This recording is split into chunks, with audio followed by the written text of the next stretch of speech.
नमस्कार दोस्तों, वास्तवावर बोलू काहीतरी इस श्रृंखला में फिर एक बार आपका स्वागत। दोस्तों, हम लोग सीमा हैदर के बारे में हम लोग बात करेंगे, जो पाकिस्तान से भारत पहुंची है। देखिए, एक फिल्मी कहानी नहीं है दोस्तों। एक बात पहले ध्यान में रखिए, जो फिल्में बनती है वो पहले वास्तव के ऊपर ही बनती है।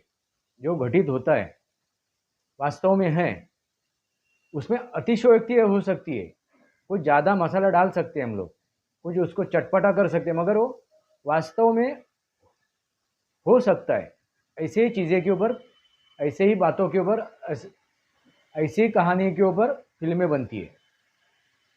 इसलिए मैं उसको ये नहीं कहूँगा कि इस सीमा हैदर ने इतना बड़ा कारनामा किया। देखो, इंसान इंसान किसी भी हद तक जा सकता है, उसमें जुनून हो, उनको कुछ करना है, उसको कुछ पाना है, वो एक बार ठान ले तो किसी भी हद तक जा सकता है।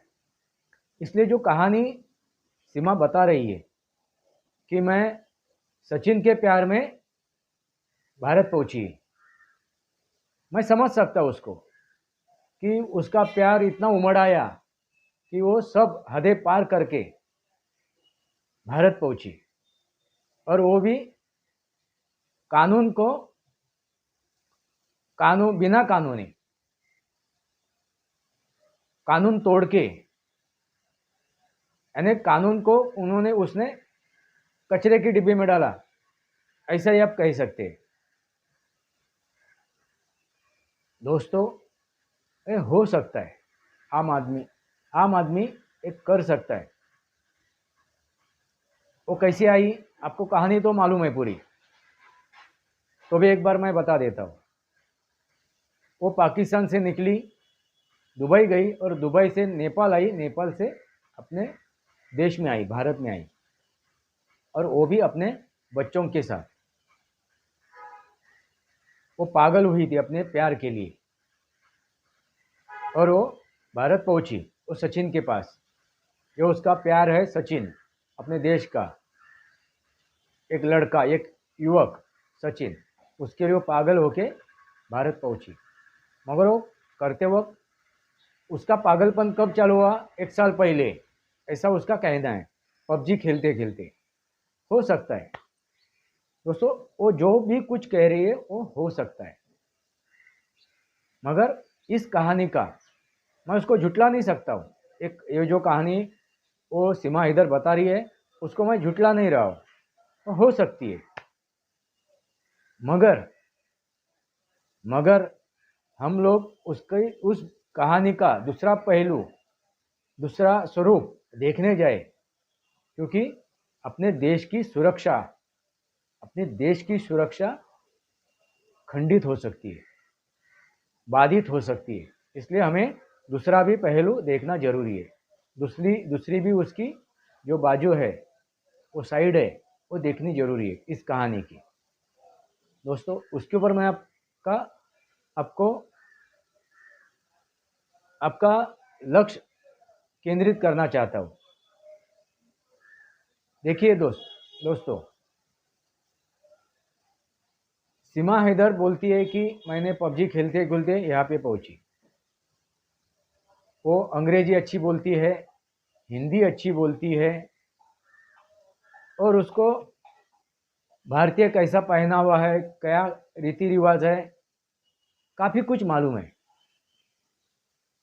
वो कहती है कि मैंने पबजी खेलते वक्त, सचिन से बात करते वक्त, और यूट्यूब पे ऐसे वैसे ये सब सीख लिए है। ठीक है, चलो सीख लिए, मगर दोस्तों, एक सचिन के पास ऐसा क्या है? मुझे शक क्यों हो रहा है कि सचिन के पास ऐसा क्या है कि उसके प्यार में वो पागल हुई। सचिन के पास ऐसा कुछ क्या चीज़ है? वो पैसे, उसके पास पैसा तो नहीं है, धनवान नहीं है, दिखने में भी वो सो है, ठीक ठाक है दिखने में, ऐसा कुछ नहीं है कि वो कुछ फिल्मी हीरो के जैसे दिखता है, ऐसा भी नहीं है। यानी इतना पागल हो सके, ऐसा उसके पास क्या है? या वो कुछ होशियार है, उसमें टैलेंट है, ऐसा भी कुछ नहीं है। यानी ना वो दिखने में है, ना वो पढ़ा लिखा है अच्छी तरह, ना वो धनवान है, ना ऐसी कुछ खूबी है उसमें जो ये सीमा हैदर पागल हुई और सभी हदें पार करके वो भारत में पहुंची। यही से शक शुरू होता है। मेरा मेरा क्या कहना है आप समझ जाइए, मेरा शक यही से शुरू होता है। दोस्तों, सीमा हैदर जब बच्चों को साथ में लेके आई, उसके पहले वो अकेले भी आके गई नेपाल तक, ऐसा उसका कहना है, ऐसा उसका कहना है। और दूसरी बात, सीमा हैदर ने घर बेचा, गहने बेचे और कुछ कुछ किया। ये सब करने के लिए पैसा इकट्ठा उसने कैसे किया? इस तरह से। वो क्या कहती है, मैं पासपोर्ट बनाना, मैंने पासपोर्ट बनाए, पहली बार एक पासपोर्ट बनाया, उसमें कुछ गड़बड़ी हुई इसलिए दोबारा पासपोर्ट बनाया। ये सब कुछ कहानी हम लोग समझ सकते हैं। मगर दोस्तों, ये सब कुछ करने के लिए वो पढ़ी लिखी नहीं। वो क्या कहती है, मैं पढ़ी लिखी नहीं हूँ, मैं 5वीं तक पढ़ी हूँ। तो 5वीं क्लास तक वो पढ़ी हुई है। दोस्तों, आदमी पढ़ा लिखा हो, यानी स्कूल में कॉलेज में जाके वो शिक्षित हुआ हो, ऐसा मैं नहीं कहता। इसके ऊपर हम लोग बोलेंगे कि इसने पदवी प्राप्त की है, होशियार है। इंसान पदवी प्राप्त करके होशियार नहीं होता है, ना शिक्षित होता है। वो जन्म से ही, देखिए बहिणाबाई चौधरी, हमारे महाराष्ट्र में एक कवियत्री होके गई, बहिणाबाई चौधरी।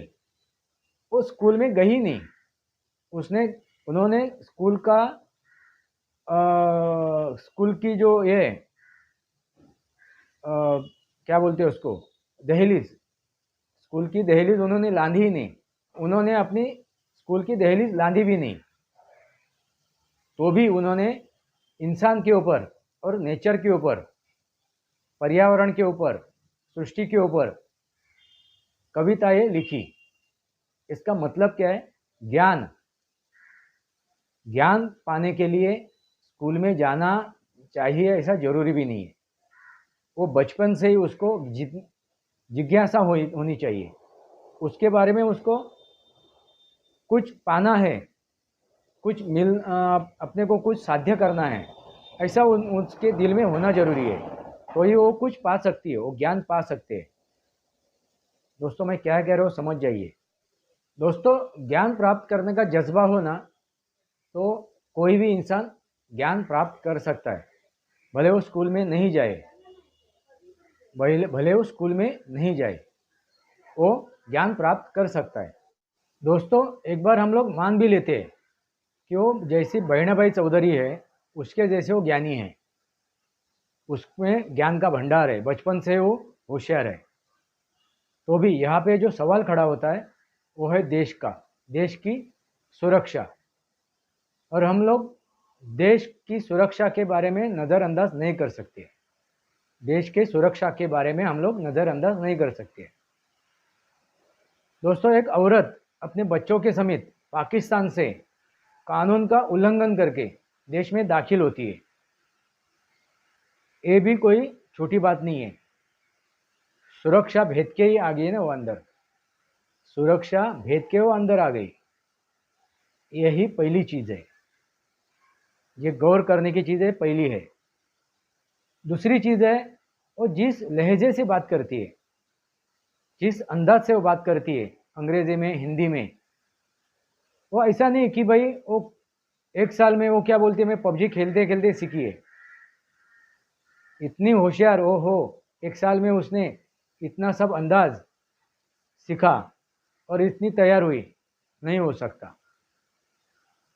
पॉसिबल नहीं है, ये हो ही नहीं सकता है। इसका मतलब है वो 4-5 साल से तैयारी कर रही है, वो 4-5 साल से तैयारी कर रही है। भले वो स्कूल में नहीं गई होगी, मगर वो होशियार है, ज्ञानी है, तो वो 4-5 साल से तैयारी करती होगी। तो उसके पीछे कुछ मोटिव रहेगा, कुछ इरादा रहेगा, ये क्यों करना है, ये क्यों करना है।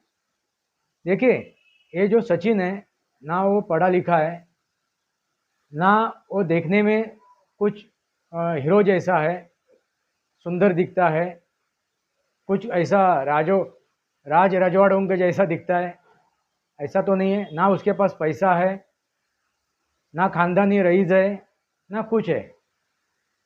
ऐसा होते भी वो उसके लिए इतने इतने दूर चली आई, इतने दूर वो चली आई सब कुछ छोड़ के।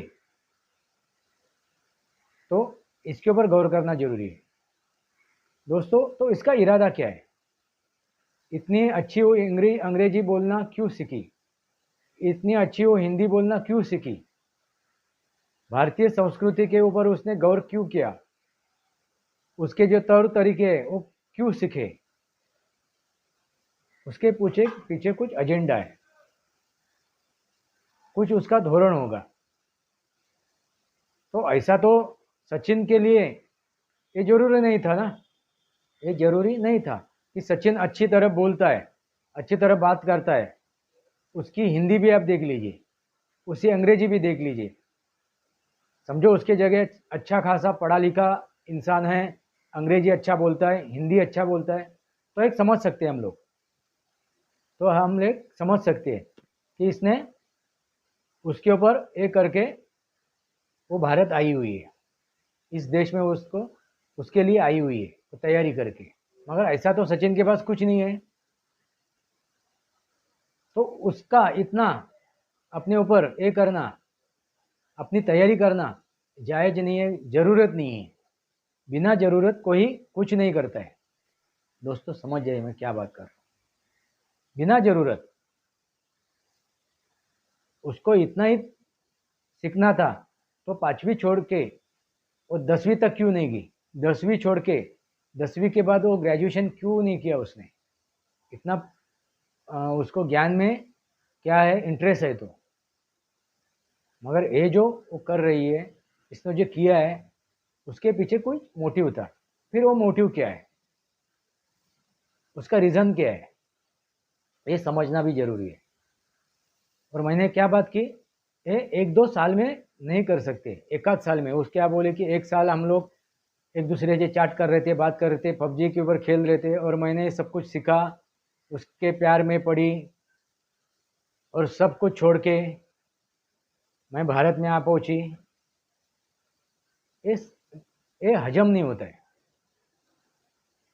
दूसरी बात कि उसका जो भाई है वो पाकिस्तान फौज में है, ये भी सोचने की बात है। तीसरी बात, वो जो केदार है इसके साथ, उसका जो पति है पाकिस्तान का वो है, उसका एक प्रेमी है पाकिस्तान में वो एक है, अब ये अपने देश का प्रेमी। ऐसे ना जाने और क्या क्या होगा, ये सब इस कहानी का केदार है। जब एक फिल्म बनती है तो डायरेक्टर, एक लेखक, ये सब केदार तैयार करता है। तब एक लेखक एक केदार तैयार करता है, ये इसका रोल है, ये रोल वो निभाएगा। वैसा ही एक केदार ये रोल खड़े किए गए हैं। मुझे तो ऐसा ही लग रहा है। आपको क्या लगता है इस बारे में? आपको क्या लगता है? आपका जो भी, आपका जो आपकी मन में जो भी चीज़ है आप कमेंट बॉक्स में लिख सकते हैं दोस्तों। ये होगी दूसरी बात। तीसरी बात, वो जैसे अभी यहाँ पे जो उसका बॉडी लैंग्वेज है, उसका बोलने का तरीका है, लहजा है, उस हिसाब से लगती है कि वो यहाँ की है, काफ़ी साल से इसका जन्म ही यहीं पे हुआ है, उसका जन्म ही यहीं पे हुआ है, भारत में ही हुआ है, ऐसा ही लगता है। भारत में वो नई नहीं है, पहले से ही रह रही है, ऐसा लगता है। तो इसका मतलब क्या हुआ?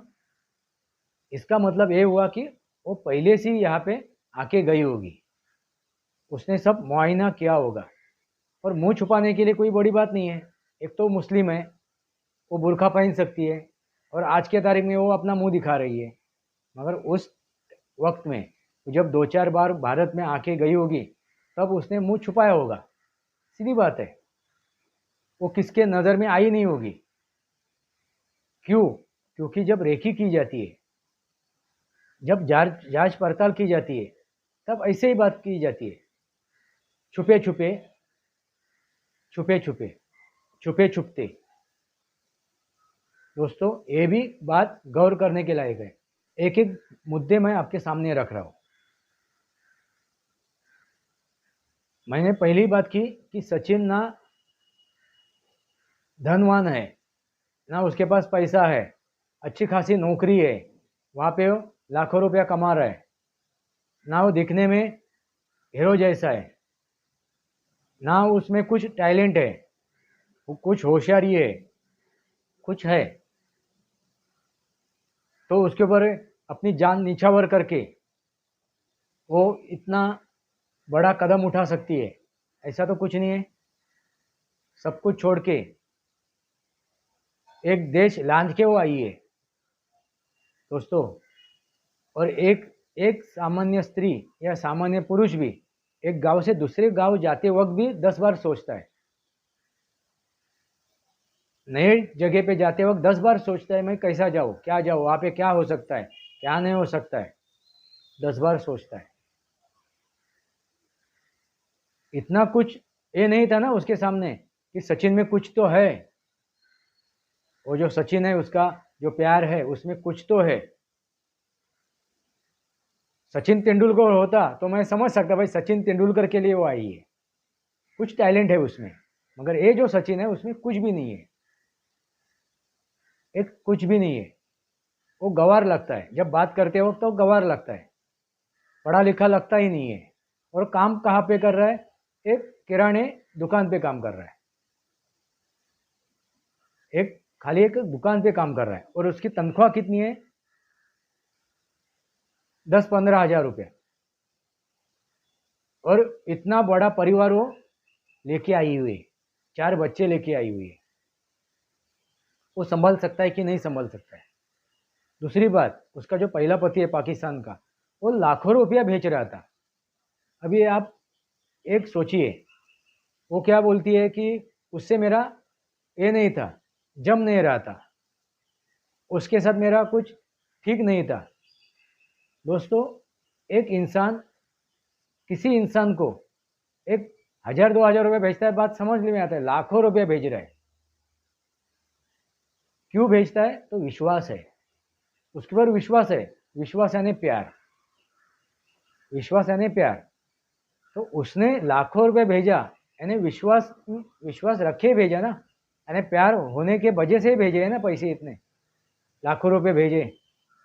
जो वो कह रही है, खुद ही कह रही है, उसके ऊपर विश्वास रख के ही उसको जगह लेके दी ना, जो जगह बेच के आई हुई है। फिर यहाँ पे एक शक पैदा होता है, वो बोलती है कि मेरा जमता नहीं था, मेरा वो उसके साथ ठीक नहीं था। कैसे हम लोग मान ले? दोस्तों, आपको इस बारे में क्या लगता है?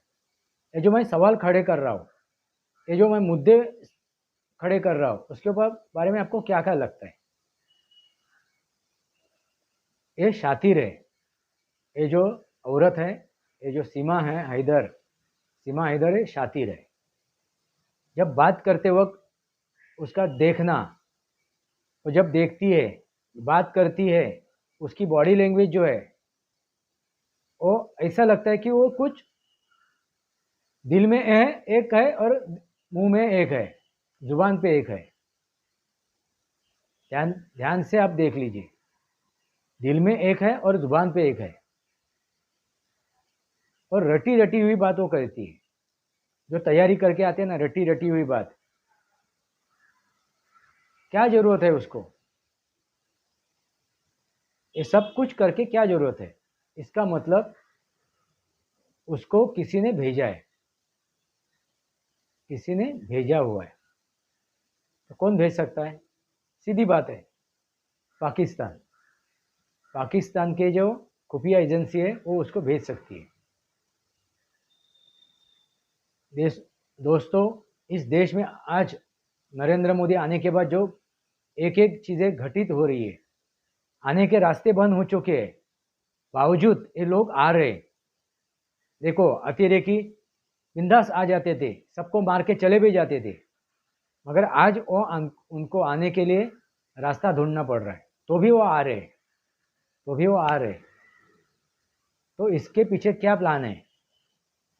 और ये अभी मणिपुर की जो घटनाएं घटित हो रही है, वहाँ पे जो दंगल हुआ, वहाँ पे जो आगजनी हुई, पश्चिम बंगाल में घटित हो रहा है, पंचायत चुनाव में सरेआम हो रहा है। और ये क्यों हो रहा है? वहाँ पे मणिपुर में ये जो क्रिश्चियन थे उनके परसेंटेज कम थे, अभी इतने तादाद में कैसे खड़े हो गए? कितने इतने स्वतंत्र के बाद इतने तादाद में उनकी पैदाइश कहाँ से हो गई? ये भी सोचने की बात है। अभी जो वो लड़कियों के बारे में, जहाँ वहाँ पे जो औरतों के बारे में, महिलाओं के बारे में जो घटित हुआ घृणास्पद, वो तो गलत ही है, उसकी हम लोग निंदा, शब्दों में निंदा नहीं कर सकते, इतना वो घृणास्पद है। तो भी वो कभी घटित हुआ? 70 दिन पहले, और 70 दिन के बाद वो क्या हुआ है? वायरल हो रहा है वो वीडियो वायरल हो रहा है। इसका मतलब क्या है? इतने दिन उसको छुपा के क्यों रखा था? अभी इस संसद का अधिवेशन चालू हुआ, मणिपुर में भी अभी विधानसभा का अधिवेशन चालू होने वाला था, उसी टाइम पे वीडियो बाहर निकला। इसके पीछे इरादा क्या है? इसके पीछे इरादा क्या है? एक एक चीजें ऐसे बाहर निकलती है। अभी देखिए महाराष्ट्र में भी अधिवेशन के समीप ही वो सोमैया का अश्लील वीडियो बाहर आ गया। टाइम पे ये जो वक्त है, ये जो वक्त देख के सब कुछ चीजें हो रही है, समझ जाइए आप इसके पीछे क्या खेल है, ये क्यों खेला जा रहा है, किसके लिए खेला जा रहा है। देश को बचाना है तो ये सब चीजें समझनी जरूरी है दोस्तों। ये छोटी मोटी चीजें नहीं है। ये सीमा इधर आई प्यार के खातिर, और उसने अपने बारे में बिना सोचे यहाँ पे आई नहीं, वो आई बच्चों को क्यों साथ में आई? एक प्रोटेक्शन, बच्चे है, वो महिला है। और अपने देश में एक सबसे बड़ी गंदी राजनीति कहाँ पे चलती है? सहिष्णुता और धर्मनिरपेक्षता, ये दो हथियार है इनके हाथ में।